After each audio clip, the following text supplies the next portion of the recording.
Oi, tudo bem por aí? Hoje estou aqui para abrir o caderno e compartilhar 3 séries, 3 leituras e alguns livros novos. Vamos começar com as séries. Primeira série que eu tenho aqui para compartilhar é uma série que está disponível na Netflix, foi lançada este ano, em 2026, e é uma série do universo Harlan Coben. Se você acompanha séries de suspense, dramas, sabe que a Netflix sempre faz adaptações dos livros do Harlan Coben, que é aí um fenômeno best-seller, né, mundial. Eu não gosto muito de ler os livros do Harlan Coben, mas curto bastante assistir as séries que são adaptadas, principalmente pela Netflix, né, do universo literário dele. Então eu gosto muito de assistir várias. Gosto porque a Netflix cria todo um ambiente, um cenário que eu acho extremamente plastificado, ou seja, aquela coisa bem moderna, bem limpa, bem clean, sabe?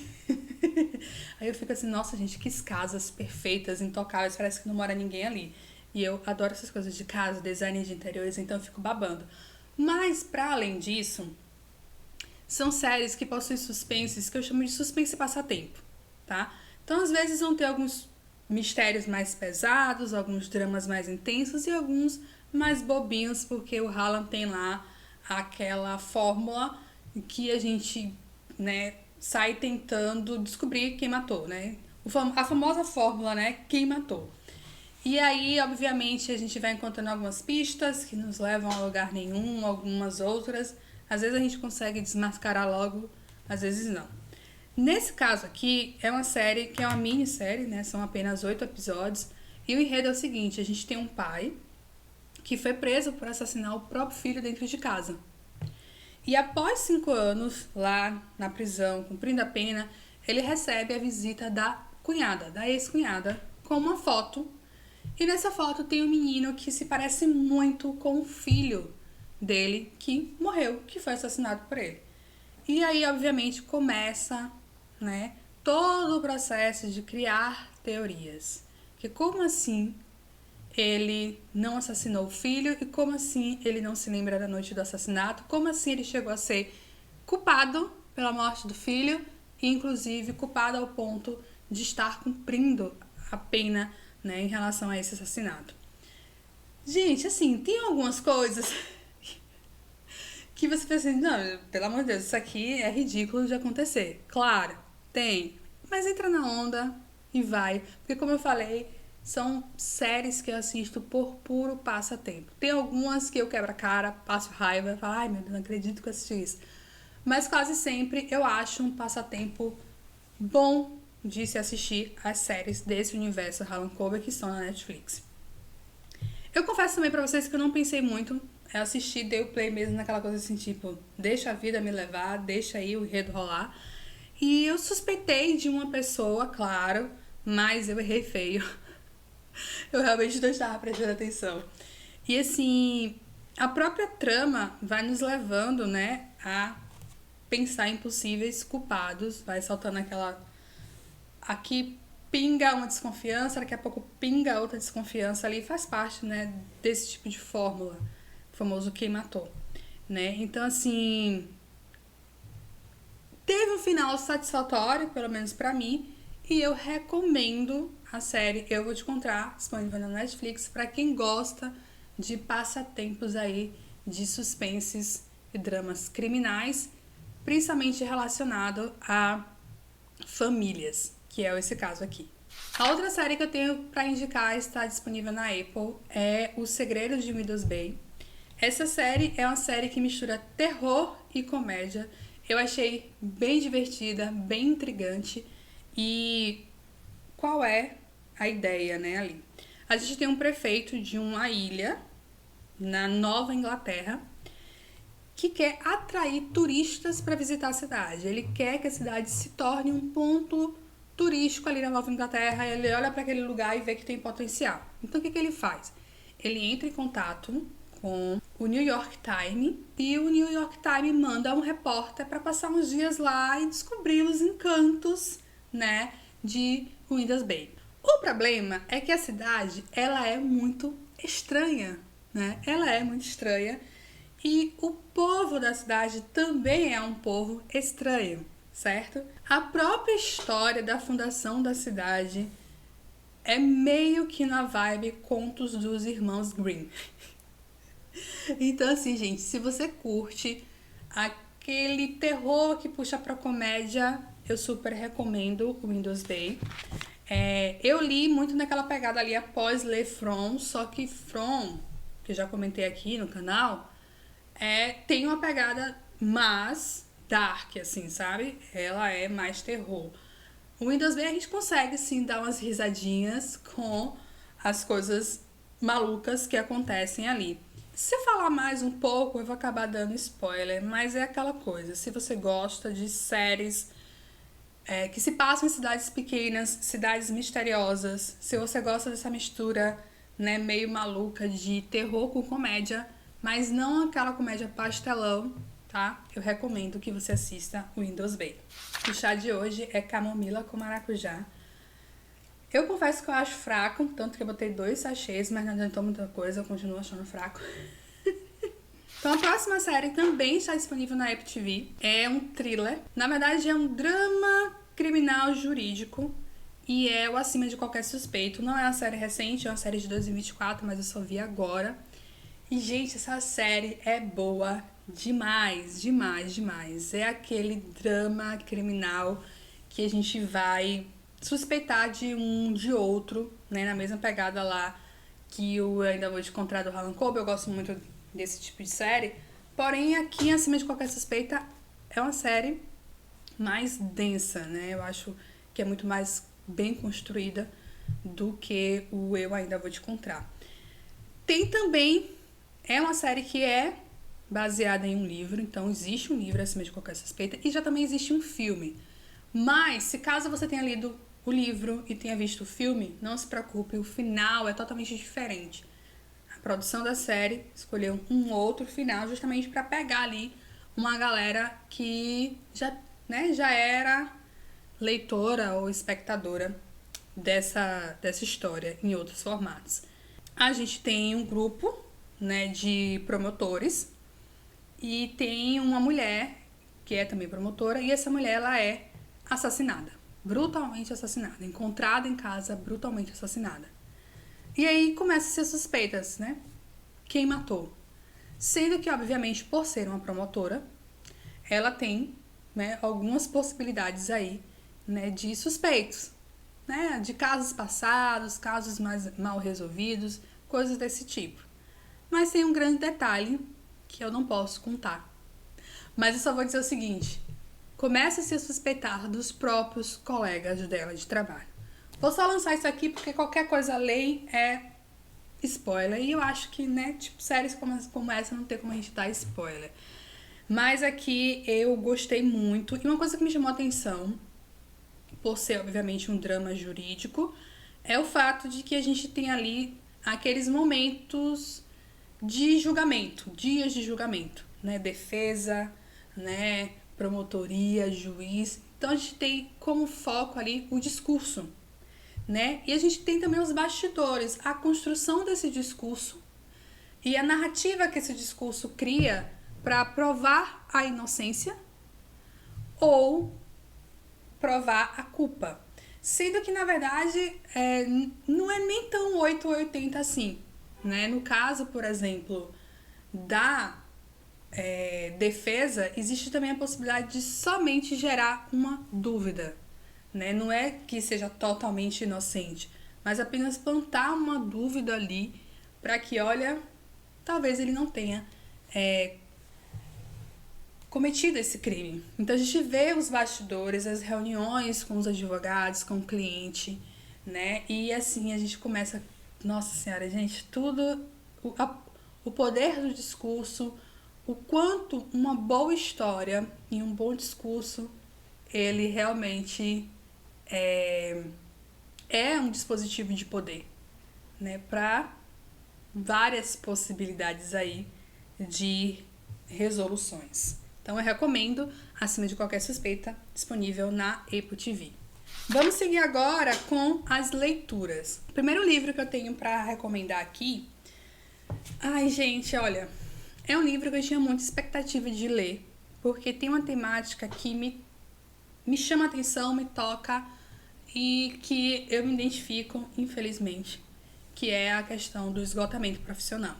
O livro é Primeiro Eu Tive Que Morrer, que foi publicado em 2022 pela editora Planeta e foi escrito pela Lorena Portela. Seguinte, eu acho que esse tema abordado, né, é um tema relevante, esgotamento profissional, crítica ao mercado publicitário masculino e machista, porque a nossa personagem aqui, ela é uma publicitária que vive ali naquela demanda louca e incessante e aquela rotina cansativa, né, que já virou até meme da vida do publicitário, aquela coisa de virar a noite na agência, viciados em café, comer na madrugada pizza ou com Coca-Cola, energético e coisas desse tipo, né? Mas o desenvolvimento da narrativa, para mim, não é algo novo. A gente tem aquela pessoa que sofre um esgotamento profissional e aí alguém vira para ela e diz, olha, você precisa se cuidar. E ela vai para um lugar maravilhoso se reencontrar. Pois é. Esse lugar maravilhoso para se reencontrar, se curar, descansar, se reconectar é Jericoacoara. Jeri, que eu já fui, visitei e amo. Ai, lugar maravilhoso mesmo, assim, gente. Sério. Quem não foi, vá, coloca na sua lista, pesquisa sobre Jeri, cá no Nordeste, no Ceará. Eu também não acho que, de certa forma, o tema esgotamento profissional, ele foi tão aprofundado, assim, sabe? A gente tem ali a questão de como uma rede de afeto pode te ajudar a se reconstruir após um episódio, né, como um esgotamento profissional.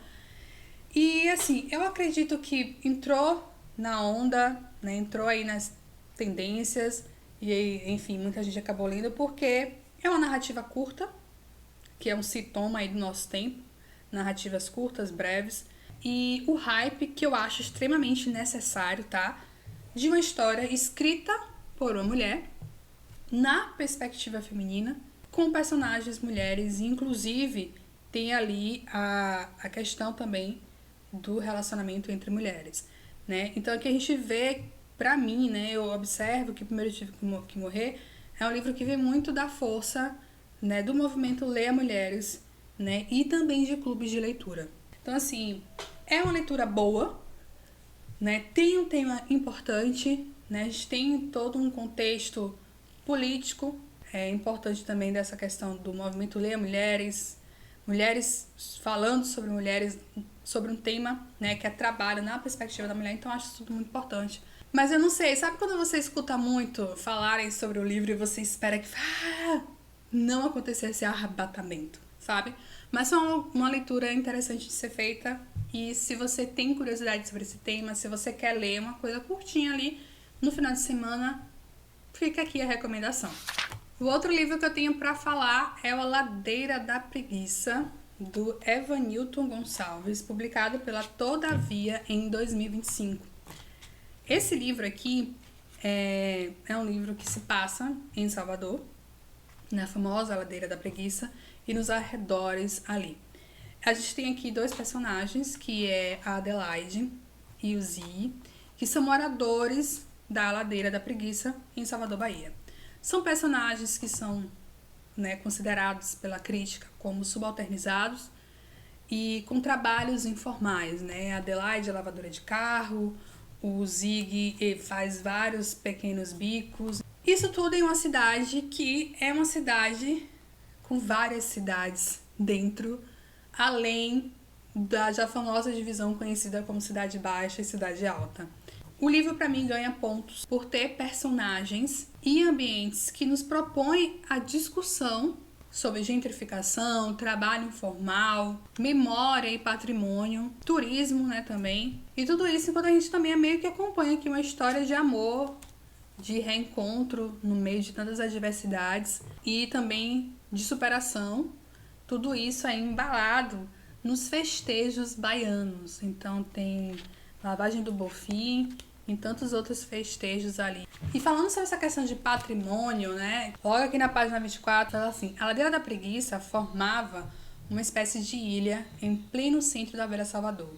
Não havia barreiras em seus acessos e sim um bloqueio invisível, uma espécie de comunicação de medos que limitava a entrada das pessoas da própria cidade. Porque, assim, tem muita gente que não gosta de passar na Ladeira da Preguiça, justamente porque vai encontrar pessoas como Adelaide e Zig ali. A gente sabe que a gente vive numa sociedade preconceituosa. Confesso que uma vez eu precisei descer a Ladeira da Preguiça. E, gente, andando, né, no caso, porque eu já passei ali inúmeras vezes de ônibus, de carro, mas uma vez eu precisei fazer isso andando. E eu passei assim, tipo, meu Deus, e muitos anos morando em Salvador.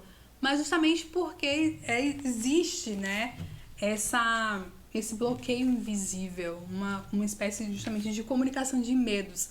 Então é como se fosse uma parte de uma parte, sabe? Bem assim, tipo, não passa, é perigoso. Como eu falei pra vocês, é um livro que fala muito sobre essa questão de patrimônio, de memória. E tem uma parte que eu acho muito política aqui, né? Na página 27, de que vale o patrimônio sem as pessoas que uma e outra vez, no rastro incessante e renovado da vida, tecem junto com as edificações e as expressões próprias da comunidade as memórias de um lugar. Porque um lugar sem gente é um lugar morto. Para mim é apenas uma estrutura, né? Eu acredito muito que patrimônio, lugar, instituições, né, são feitas de pessoas que passaram ali e deixaram alguma marca, pessoas que construíram aquele lugar, né, e de que forma construíram, em que condições construíram. Então, Ladeira da Preguiça, assim, eu preferia um final diferente, entendi a jogada do autor, mas eu preferia um outro final, enfim, coisas de leitoras, né, gente? Mas eu recomendo a leitura para quem quiser embarcar pelas ruas de Salvador, pelos encantos e mistérios de Salvador. Acredito que temos uma amostra aqui sim no livro do Evanilton Gonçalves. A outra leitura que eu tenho para compartilhar, essa é a última, é A Palavra que Resta, do Estênio Gardel, publicada pela Companhia das Letras em 2021. Esse livro eu li físico, mas não está aqui. Ele é um livro viajante do clube, do Livro Alagoinhas, e está na mão já de outra pessoa, porque muita gente já leu esse livro e tem gostado, e a gente acaba recomendando e a galera vai pegando para ler. Esse livro, gente, meu Deus, ele é ótimo. Pra mim, botei aqui minha estrelinha, dá pra vocês verem. Eu vou trazer aqui uma página do caderno pra vocês. Ele, assim, pra mim, ele é ótimo, de verdade, tá? Nossa, o que falar desse livro? Primeiro que é um livro muito forte, não é um livro muito fácil de ser lido, aborda principalmente um tema que é o preconceito, né, a homofobia. Então a gente tem um personagem chamado Raimundo Gaudêncio, de 71 anos, que ele é nordestino, e ele decide, aos 71 anos, se alfabetizar para ler uma carta que ele recebeu de Cícero, seu amor proibido da juventude. Então ele recebeu essa carta quando era menino. E ele nunca teve a oportunidade de ler. E aí, aos 71 anos, acho que vai chegando ao final da vida, né? Vai querendo indicar algumas pendências. E ele falou, agora eu vou aprender a ler. Mas principalmente para ler essa carta. Claro que assim, ele poderia pedir que outra pessoa lesse a carta para ele. Mas durante todo esse ano, onde quer que ele fosse, ele levava a carta e não pedia a ninguém para ler. E, gente, ai, que coisa, né? Então, a gente tem aqui esse tema da violência homofóbica no contexto familiar. A gente tem a questão também, obviamente, da homoafetividade, né? Analfabetismo e exclusão, vergonha, né? E autoculpa muito forte.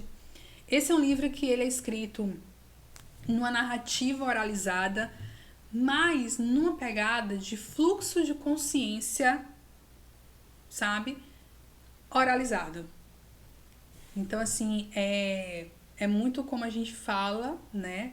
Com aquele sotaque, com aqueles vícios, num fluxo de consciência que é atravessado por diálogos, né? Então, assim, é uma leitura curiosa pelo formato também e curiosa pelo desenrolar, porque eu fiquei a todo momento curiosa para saber o que tinha na carta. Primeiro que assim, eu não sei se eu ia ser como Raimundo. Eu ia ler, gente. Quer dizer, eu não ia ler. Eu ia pedir pra que alguém lesse pra mim, né? Então, assim, eu ia ler através de alguém. Eu sou muito curiosa, eu não ia aguentar. Eu não ia aguentar, de verdade, assim, sabe? Só que eu achei tão lindo o final que, assim, eu falei, só valia a pena se ele. Não vou falar muito não, porque esse final, ele é um final muito bonito. Mostra o quanto você aprender a ler e a escrever é um processo de reconhecimento, sabe? De si próprio e de quem você é no mundo. O quanto isso é extremamente importante, o processo de alfabetização, o processo de letramento. De todos esses 3 livros, primeiro eu tive que morrer, A Ladeira da Preguiça e A Palavra que Resta. Sem dúvidas, A Palavra que Resta ganhou aí um lugar no meu coração. É um livro muito bom, muito interessante, que eu recomendo, assim, demais, para que todos leiam. Vai causar uma certa estranheza por conta do formato em que o livro é escrito. Vai ter alguns momentos também que vai causar um pouco de dor por conta da questão da violência, da homofobia, certo? Mas é uma leitura que vale a pena ser feita e compartilhada por aí. Esses 3 livros eu li para o Clube do Livro Alagoinhas.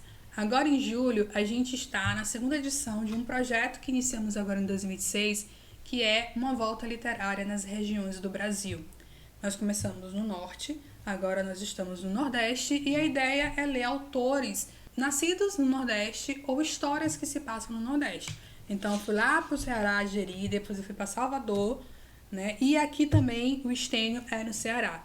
Então assim, eu amei essa volta. Tô ainda dando mais uma voltinha e aí depois no próximo vídeo eu compartilho essa voltinha que eu tô dando, certo? Para finalizar, eu quero mostrar 3 livros novos. Primeiro no livro é justamente A Ladeira da Preguiça. Já comentei com vocês. O segundo ainda na questão aí de ficção, temos O Água Fresca para as Flores, da Valérie Perrin. Esse livro, na verdade, essa autora virou uma das minhas autoras favoritas. Quando eu li O Água Fresca para as Flores, eu fiz assim, que coisa maravilhosa. Gente, não é uma escrita, sabe? É um romanção, sabe? Um romanção, assim, básico, estrutura básica de romance, não tem nada de novo na forma de se fazer. Mas me tocou muito a temática, que é o luto e o desenvolvimento das personagens, tá? Então, assim, é aquela coisa que você começa a ler e não quer mais parar, porque você se envolve com o tema, você se envolve com as personagens, e isso pra mim, assim, ai, gente, não tem coisa mais gostosa de que você pegar um livro, começar a ler e esquecer da vida, mas ainda assim pensar na vida. É Água Fresca para as Flores, né? Esse aqui, eu já li esse livro, li em e-book, gostei tanto que eu falei, preciso ter todos os livros da Valérie na minha estante. Então eu já li todos que foram publicados. Não, minto, falta só 3. 3 que é o título mesmo do livro. Mas eu já li todos os outros e a Valérie entrou na minha lista de autoras favoritas contemporâneas. Gosto muito e eu vou reler em novembro porque é o livro de novembro do Clube do Livro Alagoinhas. Por isso até que eu comprei no físico. Eu falei, vou ler no físico agora. E aí, quando eu fizer essa releitura, eu trago aqui pra vocês as minhas impressões. Mas desde já, recomendo, tá? Saindo um pouco da ficção, vindo pra realidade, só pedrada. Tenho aqui Capitalismo da Atenção, do Chris Hayes. Acho que é assim. Como a atenção se tornou o recurso mais escasso do mundo. Esse é um livro que eu comprei pra ajudar aí a pensar na minha tese. A gente tem muito falado sobre isso, né? O quanto a atenção virou um recurso até não só escasso, né? Mas lucrativo, né? No mundo em que vivemos hoje. Então aqui eu fiquei curiosa, tá na lista aí de best-seller do New York Times, é um livro... Esse conceito, né? Capitalismo da atenção tem sido repetido sempre quando a gente vê algumas discussões na internet sobre plataformização, sobre influência, sobre bets e tudo mais. Então, vamos lá, né? Vamos ler para entender um pouco este mundo louco em que nós vivemos, né, minha gente? Então, esses foram os livros novos e essas foram as notas que eu escolhi compartilhar aqui no meu caderno com vocês por hoje. Se inscreva no canal para acompanhar as próximas notas e eu volto em breve. Beijão, até mais!